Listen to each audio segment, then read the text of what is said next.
Alors on continue avec un nouveau binôme. Cette fois-ci, les questions de résistance des plantes aux bioagresseurs. Avec donc Michel Nicole, vous êtes directeur de recherche ici à l'IRD. Bonjour à vous. Oui, bonjour. Et vous dirigez donc cette unité mixte de recherche entre l'IRD, le CIRAD et l'Université Montpellier 2 qui s'intitule Diversité du pouvoir pathogène des nématodes. Ah non, pardon, excusez-moi, non. L'UMR, c'est la résistance des plantes aux bioagresseurs, pardon, RBP. Et vous êtes accompagné donc de Malina Suong, étudiante en Master 2. Bonjour à vous. Et vous arrivez de l'Université royale de Phnom Penh au Cambodge. Donc là aussi, vous nous expliquerez un petit peu ce que vous faites ici et ce sur quoi vous travaillez en particulier. Mais peut-être encore une fois, donc 2 mots, Monsieur Nicole, pour nous expliquer un petit peu ce sur quoi vous travaillez, quel type de recherche vous menez dans cette UMR. Bon, la résistance des plantes aux bioagresseurs intéresse 2 grands domaines, celui de la protection des cultures et celui de la sécurité alimentaire. Juste tout de suite pour qu'on soit bien clair, bioagresseurs, c'est des plantes agressives, c'est des petits insectes. Alors justement, on parlait tout à l'heure avec mon collègue Didier Fontenay des problèmes de maladies infectieuses chez l'homme. Nous avons les mêmes problèmes sur les plantes, puisque, comme tout être humain, une plante peut être attaquée par des parasites. Et parmi ces bioagresseurs, nous avons des champignons, des virus, des bactéries, des nématodes et également les insectes. Entendu. Et je crois notamment sur les nématodes, donc vous avez un programme sur le riz, c'est ça? On voit des images qui défilent. Alors au niveau des activités, on couvre un certain nombre de maladies qui intéressent entre autres le riz, mais également le caféier, le bananier et le cocotier. Et l'un des ravageurs sur lesquels nous portons un effort essentiel, ce sont les nématodes, qui sont des parasites qui vivent dans le sol et qui attaquent principalement le système racinaire. Entendu.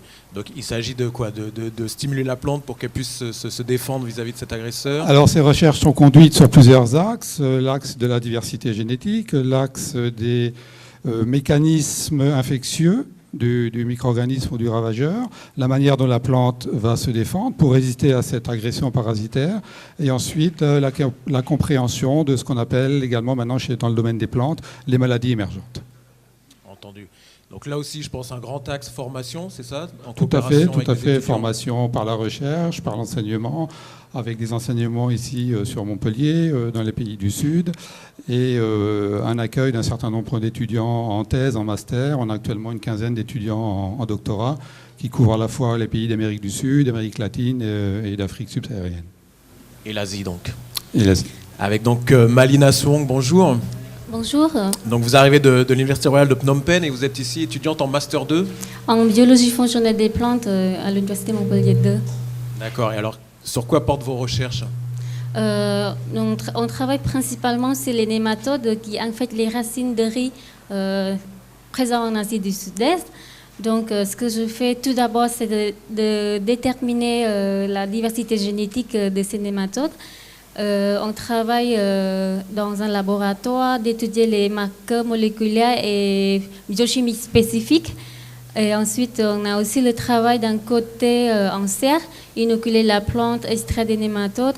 Et on aura aussi une partie sur le terrain où on va collecter les nématodes présents dans les rizières du Laos et du Cambodge. D'accord, donc le nématode, pour rappeler, c'est un ver, c'est une forme de ver.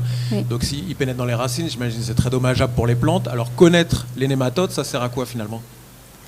Tout d'abord, de caractériser quelle espèce qui est présente en Asie du Sud-Est. Ensuite, qu'on cherche, une fois qu'on connaît les marqueurs. Allez-y, ouais. Ça permet du coup après de mieux lutter contre ce nématode une fois qu'on le connaît mieux. Alors c'est pour de la lutte. De faire une lutte moléculaire durable à ces nématodes.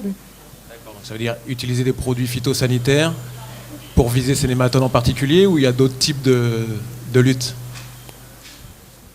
Alors justement, l'idée de l'ensemble de ces recherches est d'essayer de réduire au maximum l'usage des pesticides et de trouver des solutions alternatives.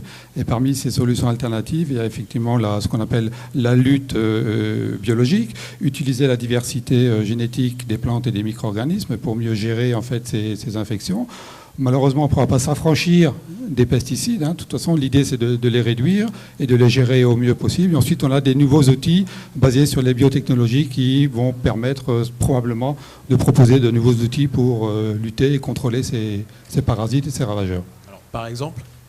Les outils de la transgénèse qui permettent en fait d'étudier plus finement le rôle de certains gènes à la fois dans l'infection des plantes et dans la résistance mise en place par ces plantes. Et ce sont des outils qui sont couramment utilisés en laboratoire pour comprendre un peu ces interactions entre les plantes et les micro-organismes. Donc ça voudrait dire développer un riz génétiquement modifié capable de se défendre vis-à-vis des attaques des nématodes? En laboratoire, c'est un peu l'idée, oui, pour mieux comprendre en fait la manière dont les plantes se défendent. Entendu. Et votre terrain, Malina? Votre terrain en particulier, c'est le Cambodge ou d'autres pays d'Asie limitrophes? Un petit problème de micro, mais on vous voit donc en laboratoire là, à l'œuvre. Oui. Mais donc vous disiez donc vos terrains en Asie du Sud-Est, c'est le Cambodge en particulier ou aussi Laos, Vietnam ou d'autres pays limitrophes? Notamment, on a déjà fait le terrain au Vietnam. Et, dans le cadre de mon stage, ça porte c'est le Cambodge et le Laos. D'accord. Très bien, à vous aussi, bonne continuation, bonne fin de master. Merci beaucoup à vous pour votre participation et donc bonne suite à ces recherches à l'IRD.